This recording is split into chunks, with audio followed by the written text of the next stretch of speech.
Burada Ankara Üniversitesi Hukuk Fakültesi.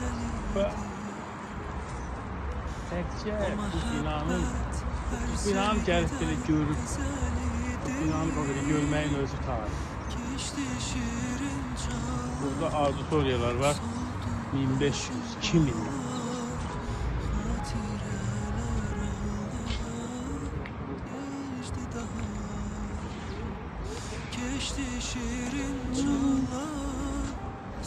Ya Allah, o şəkillərə nə qədər baxırdıq.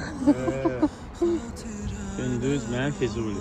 Bak burada otururduk, bardaş kurduk. Burada oturmak o kadar olmazdı ama biz otururduk. Biz de gördük geldiler, değdiler.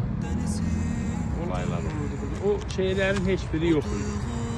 O çeperler var, demir çeper. Onların hiçbiri yoktu. Olaylar oldu, saçlı olayları, çatışmaları. Alem değdi birbirine, onları koydular.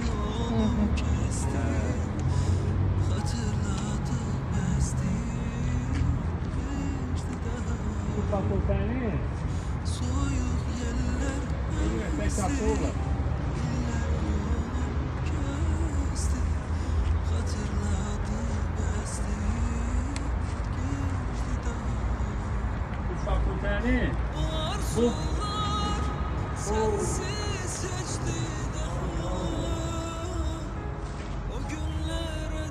Gazi Mustafa Kemal şəxsən tələbə əfəndilər yeni Türk hayat içtimaiyetinin bani ve müeyyidi olmak ihtiyacıyla tahsile başlayan sizler, Cumhuriyet'in hakiki ulema-i hukuku olacak. Yani hukuk alimleri.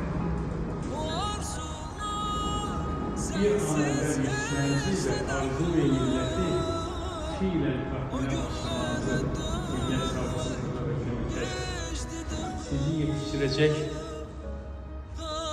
olan profesörlere tereddüt eden parti, akil ve faaliyetlerine yönelik Cumhuriyet'in müeyyidesi olacak büyük meselenin küşadında hissettiğim saadeti hiçbir teşebbüste duymadım ve bunu ishar ve ifade etmekte memnunum.